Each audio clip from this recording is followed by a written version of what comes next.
All right, let's jump right into this. Today, we're going to unpack a super powerful strategy for keeping your best people. And it all boils down to challenging one of the biggest and, frankly, most expensive assumptions companies make about new hires. It all kicks off with one pretty jarring fact. Just let that one sit for a second. Think about it. All that time, all that energy, all that money you spend finding and hiring the absolute perfect person, only for the real problem to start after they've already signed the contract. This isn't about bad hires. It's about a massive breakdown that happens the moment they walk through the door. So yeah, that's the million-dollar question, isn't it? If we're hiring these amazing, talented, totally capable people, why on earth are they leaving? What are we getting so fundamentally wrong in those first few critical weeks and months? Well, here's the thing. The issue isn't really with the hiring process itself. The real problem, the point where everything starts to go wrong, is in that gap. That chasm between an employee's first day and the moment they're thrown into the fire and expected to perform under pressure. And this is so important to get. It's not the new hires who are failing. No, the fault lies with the completely flawed assumption that's baked into how most companies think about getting people up to speed. We're basically setting good people up for failure from the start. So what is this big, flawed assumption I keep talking about? Well, it all comes down to one critical difference. And this, right here, is the big aha moment of this whole strategy. It's the difference between assuming someone's ready and actually knowing they are. This slide just lays it out perfectly, right? The old way, the reason so many people quit is that we hire them and just assume they're ready to handle the pressure of the job. But the new way, the powerful solution says, nope, readiness is not a given. It's something that has to be proven. It has to be validated. And this line says it all. This is the diagnosis right here. When that amazing candidate you just hired quits after 3 months, it's probably not because they weren't smart enough. It's because their ability to actually perform when things get tough was just taken for granted.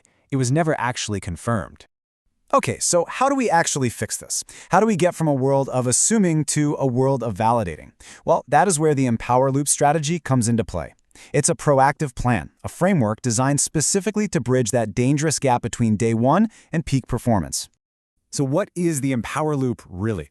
Think of it like a pre-game warm-up for a new job. Instead of just throwing someone into a high-stakes situation and hoping for the best, it's a structured system designed to get them ready for that pressure before it ever even hits. So how does this actually work? The best way to think about it is like a flight simulator for a pilot. First, you validate. They know what all the buttons do in a safe, controlled environment. Then, you simulate the scary stuff, turbulence, engine trouble, to see how they react under real pressure. And finally, you empower them with direct feedback and coaching, so that when they get in a real cockpit with real passengers, you know they're ready. That's exactly what the Empower Loop does for your team. When you boil it all down, this strategy is really about a whole new philosophy. It's a huge shift in mindset, right? Moving away from that endless reactive cycle of hiring and replacing, and moving towards a proactive culture of preparing and empowering the people you've already got. This is the mantra. It's that simple. Preparation beats replacement. Every single time. Because think about it. Every time you have to replace someone, you're losing time, you're losing money, and you're losing valuable knowledge that just walked out the door. Investing in getting your people ready is always the smarter play. And the results, they're pretty clear. You don't just cut down on costly turnover, which is a huge win for the bottom line.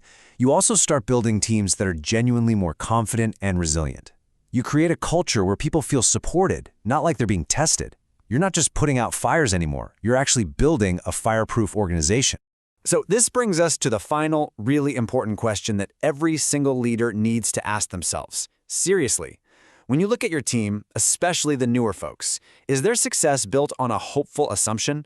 Or is it built on real, validated preparation? Because the answer to that question changes everything.